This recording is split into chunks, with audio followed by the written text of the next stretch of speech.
Alright, y'all, so I finally made it to the park. It's a little dead out here, but guess what? I'm gonna make it alive. That's how I'm gonna make it alive. I'm gonna just, you know what I mean. I'm gonna just do what it do. You feel me? It's just me and my smoothie out here.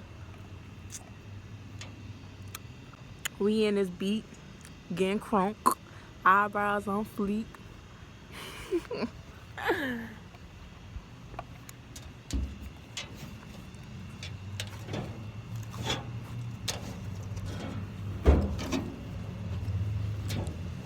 Alright, y'all, so I honestly don't know how long I'm gonna be out here. It's already 4 o'clock, and it's probably gonna take me like a while to paint.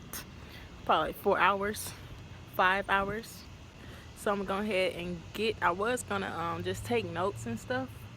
Matter of fact, I could have like a little Bible study real quick with y'all, because I brought my Bible. I brought my secret weapon just in case. I was gonna take notes, but I'm just go ahead and go over what I was talking about earlier.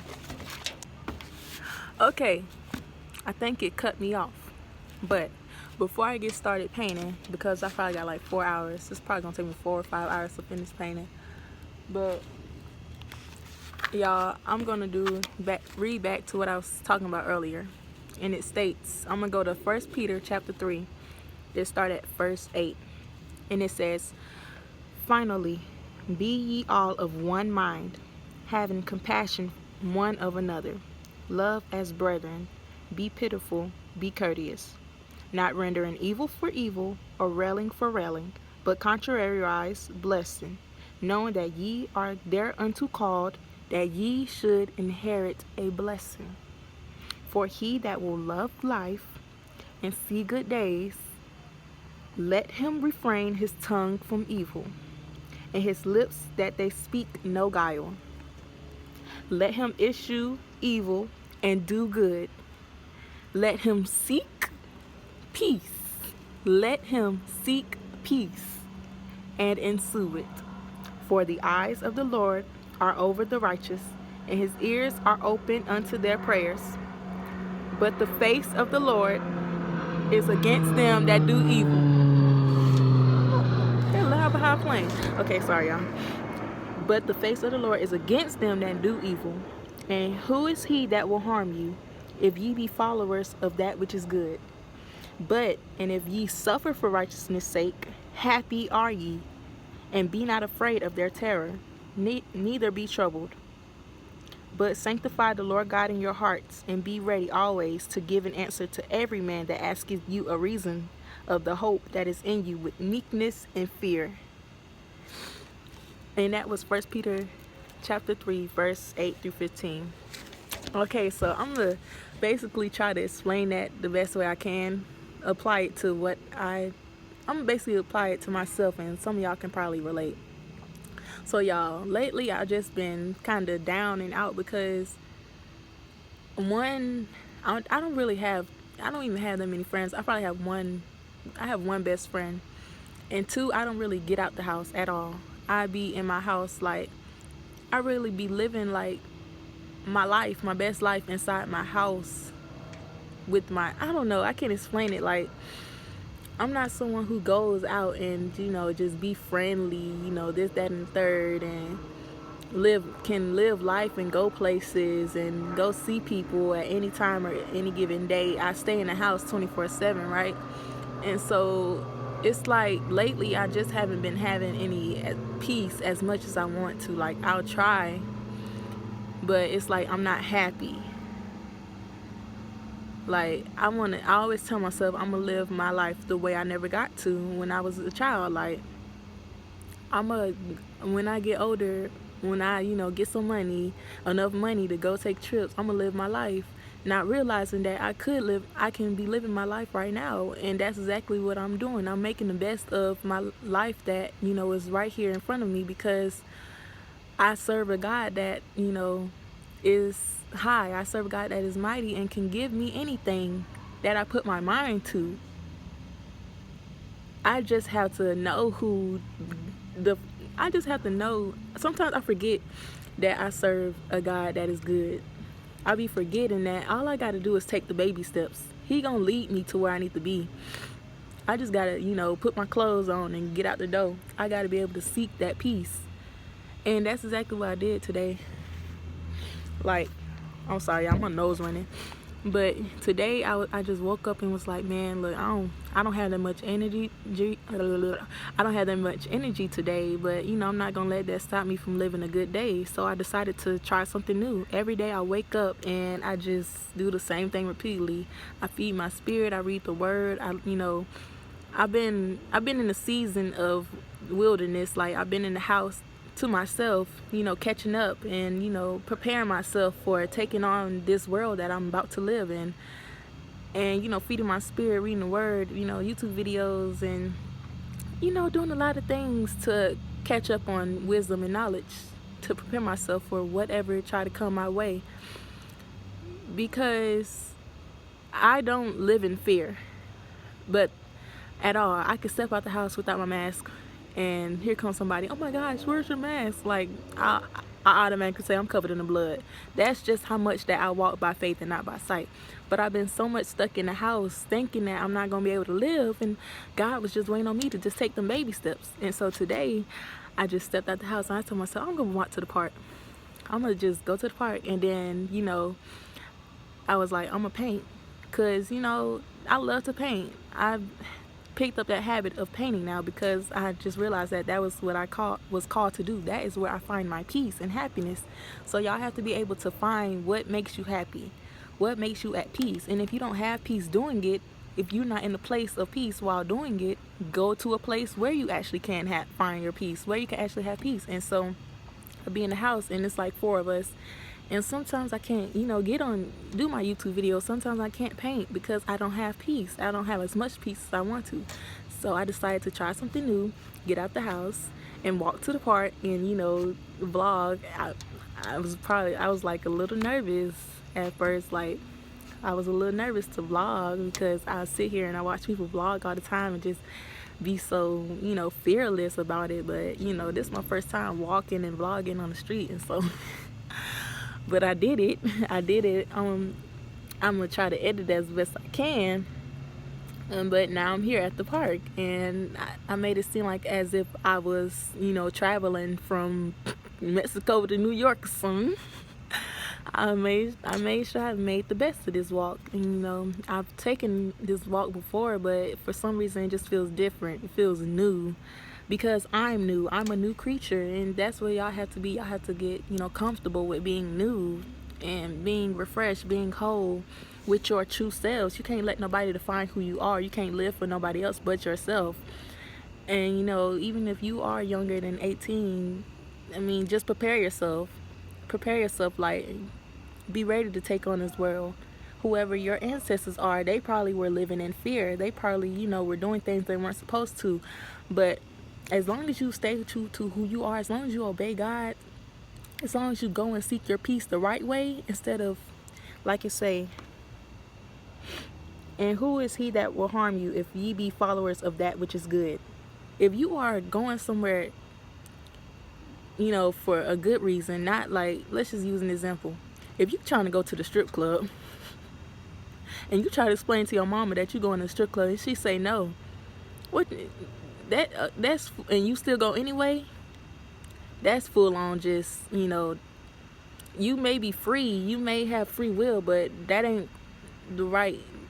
That's to do evil. That's to go look at evil. That's to go look at girls shaking their booty and sweet tarts all up in your face. Like, that's gonna give you the Jezebel spirit. There's probably women that's full of Jezebel spirits up in that club. All types of evil stuff up in there.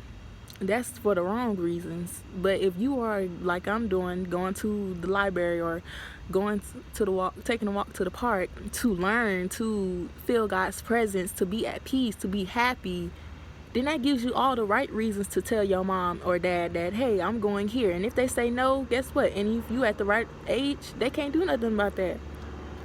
They the ones that's going to be put to shame, not you, because you are doing right by God. You're not disobeying. And that goes back to saying, like, people got the word disobeying, and people got the word obedience mixed up. Like all these years, like people so in the church, growing up in the church, you would think that honoring your father and mother is doing everything they tell you to do.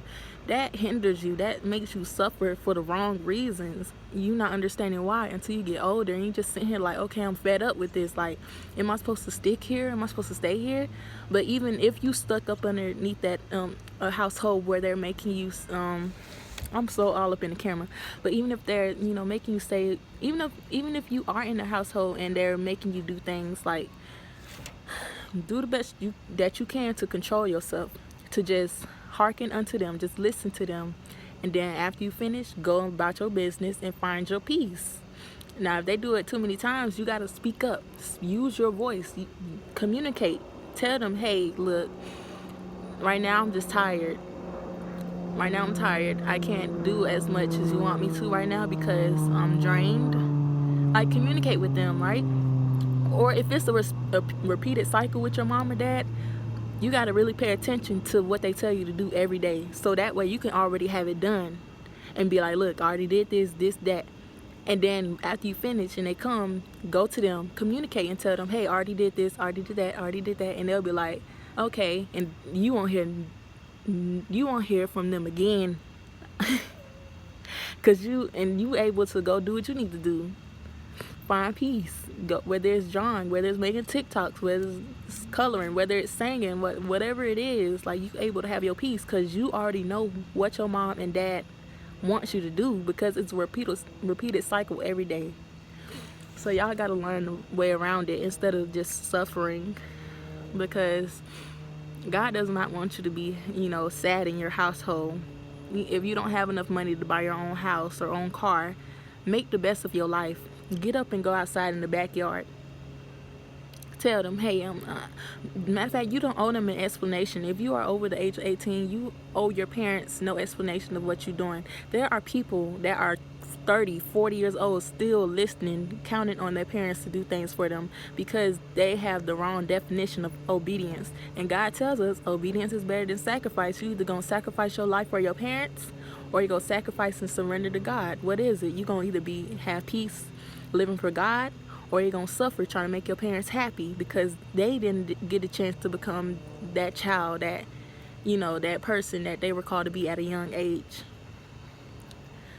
And you actually do have that chance. You have that chance to break that generational curse, so do it. Learn the ropes of your family, your ancestors. Find out what, types of spirits your family dealt with back in the day, so you can learn how to take the ropes and control it. And then go to God and be like, hey, God, okay, what can I do to, get rid of this? And he will put you in a situation to actually live through it, so you could then come to a realization that, oh, this is what my family deals with. It'll be right there in your face. It'll be happening all along, and you'll never realize it until you start asking God to reveal things, to expose things to you. And he will. He will. It's just up to you to pay attention. And he'll keep sending signs and wonders until you finally pay attention. It may take weeks, it may take days, it may even take years, but it's going to be right in your face all along. And you're going to be sitting here like, wow. And I'm sorry, y'all, like, my nose is really running. But that's really what I want to say. Keep your conscience clear.